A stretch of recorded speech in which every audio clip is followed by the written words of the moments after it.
ကျွန်တော်လာမဲ့တနင်္ဂနွေနေ့မှာမိသားစု picnic စီစဉ်ထားပါတယ်အဲ့ဒီနေ့မှာမိုးရွာဖို့ probability က20ရာခိုင်နှုန်းရှိတယ်တိမ်တူထပ်ဖို့ probability 15ရာခိုင်နှုန်းရှိတယ်အဲ့ဒါတွေကတော့မိုးလေဝသကြီးညာထားတယ်ဒါပေမဲ့ကျွန်တော်အဲ့ဒီနေ့ပဲအားလို့ကျွန်တော်စွန့်ပြီးစီစဉ်လိုက်ပါတယ်ဆိုတော့တနင်္ဂနွေနေ့မနေ့စောစောအဲ့ရထတာနဲ့ကျွန်တော်ကောင်းကင်တန်းကြည့်ရတော့ကောင်းကင်ကမိုးညို့နေတယ်ဗျဆိုတော့ probability တော့20ရာခိုင်နှုန်းလို့ကြီးညာတော့လည်းပဲမကတော့ဘူးအဲ့ဒါကိုတိမ်ညို့နေတဲ့အတွက်ကြောင့်အဲ့တော့တိမ်ကိုမြင်ပြီးတော့ကျွန်တော်20တဲ့တော့ပူတယ်ဒါပေမဲ့ရာခိုင်နှုန်းဘလောက်လဲကျွန်တော်အတိအကျသိချင်တယ်အဲ့ဒါလို့အခြေအနေမျိုးမှာကျွန်တော်တွက်နိုင်တာဘေး theorem မှာနော်အဲ့တော့ဘေး theorem ဆိုတာ conditional probability တစ်မျိုးပါအဲ့ဒါလေးကျွန်တော်နည်းနည်းရှင်းကျင်ပါတယ်အဲ့တော့ပြီးခဲ့တဲ့တစ်ပတ်ကကျွန်တော် conditional probability ဆိုတာ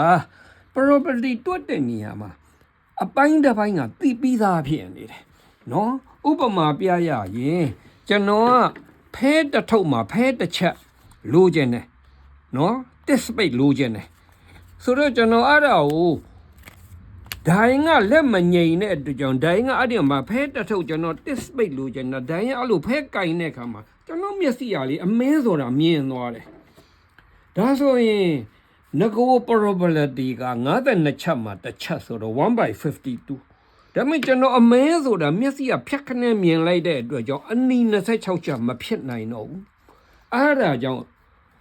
အမဲ26ချက်ပဲဖြစ်ရမယ် probability ပြောင်းသွားတယ်1/26ဖြစ်သွားတယ်အဲ့ဒါမျိုးကို conditional probability လို့ခေါ်တယ်အဲ့တော့ခုလည်းဒီတိုင်းပဲ conditional probability A လို့ကျန်တယ်ဒါမှ B ကသိပြီးသားအဲ့ဒါ given လို့ခေါ်တယ်တနည်းအားဖြင့် no သိပြီးသား probability of A given Bဒါဆိုအဲ့ဒီ B ကသိပြီးသားဆိုအဲ့ဒီ B အပြင်ဘက်ကမဖြစ်နိုင်တော့ဘူးဒါတွေထည့်စဉ်းစားဖို့မလိုတော့ဘူးဒါဆိုငါတို့ရဲ့ sample space က B ဖြစ်သွားတယ်A လည်းဒီတိုင်းပဲ B ရဲ့အပြင်ဘက်ကမဖြစ်နိုင်တော့ဖြစ်နိုင်တာအဲ့ဒီ A နဲ့ B ရဲ့ထပ်နေတဲ့အစိတ်အပိုင်း intersection ပဲအဲ့ဒါကြောင့် conditional probability ရဲ့ပုံသဏ္ဍာန်က A given B က intersection ရဲ့ probability ကို B ရဲ့ probability နဲ့စာအဲ့ဒါကို18ရာစုအလယ်ပိုင်းလောက်မှာ Thomas Bay ဆိုတဲ့အင်္ဂလိပ်ပညာရှင်တစ်ယောက်ကဒီပုံသဏ္ဍာန်ကိုကစားရင်းနဲ့ပုံသဏ္ဍာန်အသစ်တစ်ခုတွေ့တယ်သူကစားတာကလည်းခလေးဆန်ဆန်မှာလွယ်လွယ်လေးပါ AB ကို BA နေရာပြောင်းယုံမအဲ့ဒီကနေပုံသဏ္ဍာန်အသစ်တစ်ခုထွက်လာတယ်ဆို A intersection B က B intersection A ဖြစ်လာတယ်နော်အဲ့တော့ဒီ B နေရာမှာ A ဖြစ်သွားတယ် A နဲ့ B နေရာလဲလိုက်တာဒါပေမဲ့ A intersection B နဲ့ B intersection A ကတူတူပဲလေဒါကြောင့်သူကဒီ PA ကိုဒီဘက်ပို့ပြီးတော့အဲ့ဒီ A intersection B နေရာမှာအစားထိုးလိုက်တယ်အစားထိုးလိုက်တော့ပုံသဏ္ဍာန်ကဘာဖြစ်သွားတယ်လဲဆို probability of ဒီကောင် A given B အဲ့ဒီအပေါ်က A intersection B မှာ B intersection A ထည့်လိုက်တော့ဘာဖြစ်သွား probability of B given A အမြောက်ဟိုဘက်သွားမြောက်တာ PA ပြီးရင်အောက်မှာဒီတဲ့ကိုအစားထိုးတော့ဒီမှာ PB ရောအဲ့ဒီ theorem ကိုဘေး theorem ခေါ်ပါတယ်ဒီ theorem ကိုနည်းနည်းလေးကြည့်အောင်သူ့အဓိပ္ပာယ်လေးဒီ A given B က B given A ဖြစ်သွားတယ်ပြောင်းပြန်ဖြစ်သွားအဲ့ဒါကို reverse probability လို့ခေါ်တယ်အဲ့တော့ပြီးတော့မှဒီဘက်ဘာ probability A ဒီပိုင်းကြီး probability A နဲ့ပြန်မြောက်ပြီးတော့ဒီ B က sample space ဖြစ်သွားတယ်လို့ကျွန်တော်ပြောတဲ့ကြောင့်အဲ့ဒါ probability of B အဲ့ဒါဘေး theorem ပါဒါဆိုခုနကတော့ကျွန်တော်ရာသီဥတုပု္ပ္ပာကိုအဲ့ဒီဘေး theorem နဲ့ကျွန်တော် update ပေါ့နော်ပိုးပြီးတော့မှန်ကန်တဲ့ရာခိုင်နှုန်းကျွန်တော်တွက်မယ်မိုးရွာဖို့20ရာခိုင်နှုန်းတိမ်ထူဖို့25ရာခိုင်နှုန်းဒါဆိုရင်မိုးရွာတာကို R ထား probability of R တိမ်ထူဖို့ C လို့ထားဒါဆို probability of R ကိုတိမ်ထူနေတယ်မိုးရွာတဲ့ probability ရှားခြင်းနဲ့ဒါကျွန်တော်တို့လိုချင်တဲ့ probabilityဒါဆိုရင်ဘေး theorem အရာ B နေရာမှာ A နေရာမှာ R ထည့် B နေရာမှာ C ထည့်ပေါ့နော်အဲ့တော့ဒီ RC ကနေပြီးတော့ဘာဖြစ်သွားမလဲဆို CR ဖြစ်သွားမယ် reverse ဖြစ်သွားတယ်ဒီမှာ reverse ဖြစ်တယ်လို့ပေါ့ပြီးတော့ပိုင်း G R ရဲ့ probability နဲ့မြောက်ပြီးတော့မှဒီက sample space က C ဖြစ်သွားတယ်ဒါဆိုရင်ဒီ PC နေရာမှာဒီမှာတိမ်ထူဖို့ 0.25မိုးရွာဖို့ 0.2 အရေးကြီးတယ်ကျွန်တော်တို့အချက်တစ်ချက်သိဖို့လိုတယ်မိုးရွာတဲ့နေ့မနေ့မှာတိမ်ထူဖို့ probability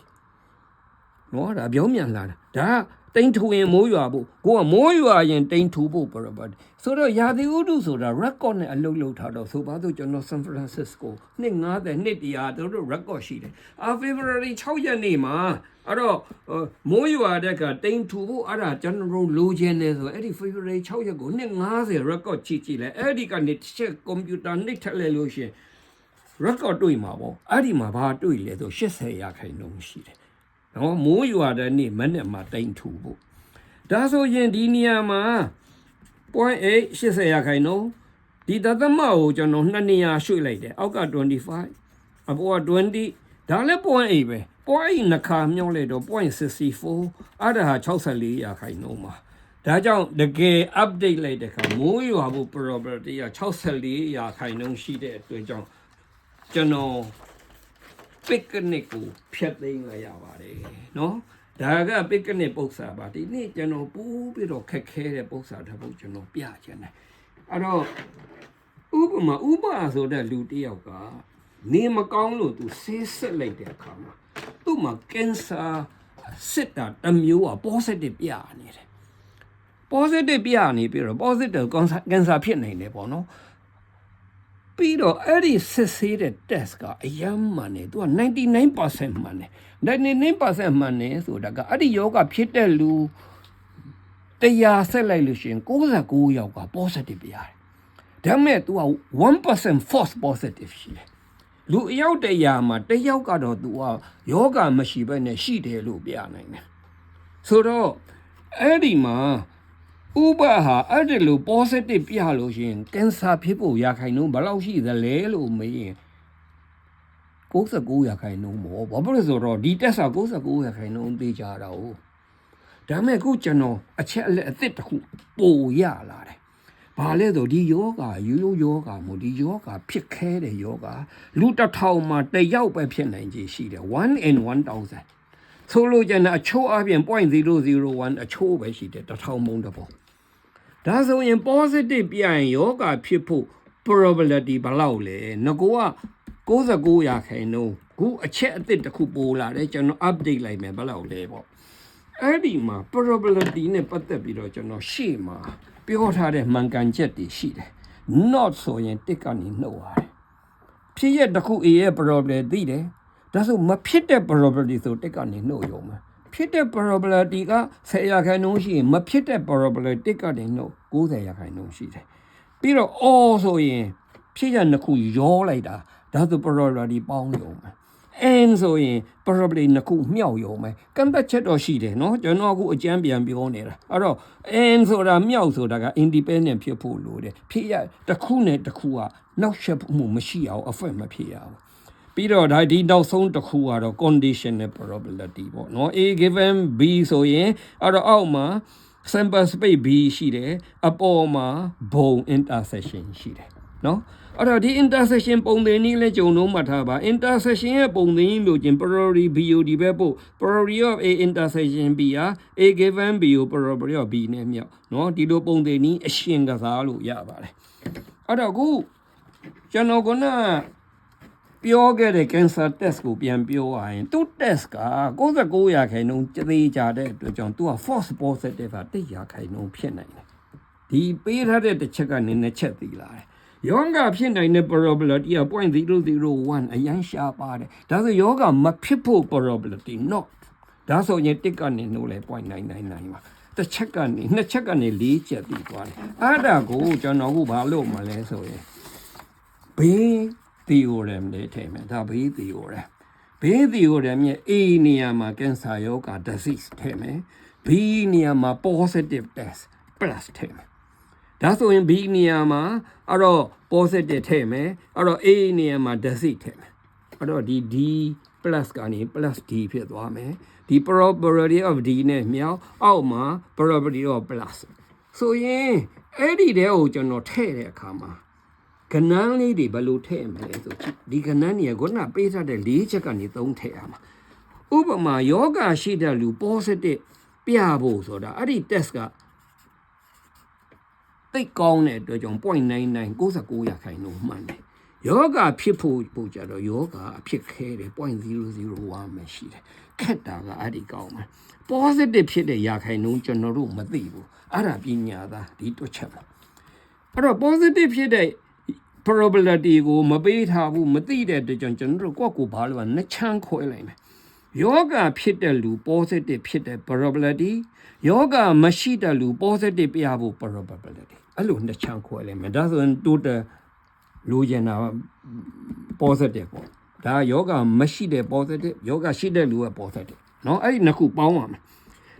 မယ်ဆိုတော့ဒီ intersection နဲ့ပတ်သက်ပြီးတော့ခုနကျွန်တော်ပြောထားတယ်လေ condition နဲ့ probability မှာဒီ formula ရထားတယ် intersection လိုချင် condition တွေကိုဒီအောက်က sample space ရဲ့ probability တဲ့မြောက်လိုက်ရုံပဲဒါကြောင့်ဒီမှာလဲဒီတိုင်းပဲ probability of plus given d ပြီး probability of d နဲ့မြောက်ဒီဘက်လဲ probability of plus given not d အဲ့ဒါကို probability of not d နဲ့မြောက်ဒါဆိုခုနသူပေးထားချက်၄ချက်ကိုဒီမှာထည့်ရုံပါပဲယောဂသည်ဒီ positive ပြဖို့က 0.99 ယောဂရှိဖို့ probability 0.001 တကယ်တော့ဒီကဏ္ဍဟာငါတို့ထည့်ပြီးသားဒီကဏ္ဍနှလုံးနဲ့တူပါပဲဒီဟာနဲ့ဒီနှစ်တွဲမှာတတွဲကအပေါ်ကနေတူပဲဒီအောက်တတွဲကိုကြည့်ယောဂမရှိတဲ့လူ positive ဖြစ်ဖို့ကြတော့ false positive လေအဲ့ဒါက1ရာခိုင်နှုန်းမှရှိတယ်ယောဂမဖြစ်ဖို့ကြတော့ 0.999 ရှိတယ်1000ပုံ999ပေါ့ဒါဆိုရင်ကျွန်တော်တို့ခုဘေးတီကိုလည်းကိုထည့်ဖို့ကဏ္ဍနေအချက်အလက်တွေအကုန်စုံသွားပြီကျွန်တော်ထည့်တော့မိဒီတဲ့ကိုနော်ယောဂရဖို့ positive ပြတယ်အဲ့တော့အဲ့ဒီအပေါ်မှာဘာထည့်မလဲဆိုတော့ဒါ 0.99 အမြောက်ဒီဘက်က 0.001 ဒီတတွဲရဒီရှေ့တတွဲနဲ့တူပဲဒါကြောင့် 0.99 အမြောက် 0.001 ဒီနောက်တတွဲကြတော့ 0.01 အမြောက် 0.999 ကဏ္ဍနည်းနည်းမျက်စိနောက်တယ်ဒါပေမဲ့လွယ်လေးပါဒါသမ3နေရာနဲ့မြောက်တဲ့ဒီကြောင့်03လုံးထည့်ပေါ့ဒါသမ3နေရာမြောက်တော့03လုံးထည့်ပေါ့တကယ်တော့ဒီနှစ်တွဲအတူပါဒါသမ2နေရာနဲ့မြောက်တော့0နှလုံးထည့်ပေါ့ကဏ္ဍနေရာမျက်စိမနှောက်နဲ့ပြီးသွားပါပြီဘာဖြစ်လို့လဲဆိုကျွန်တော်ဒါသမ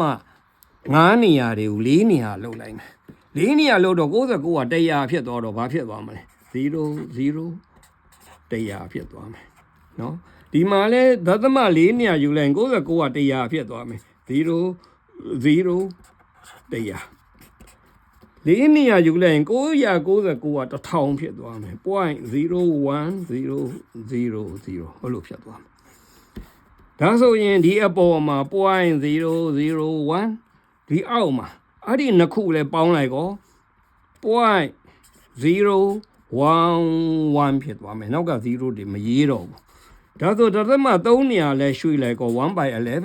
17ပုံတစ်ပုံဆိုတာ9ရာခိုင်နှုန်းပါ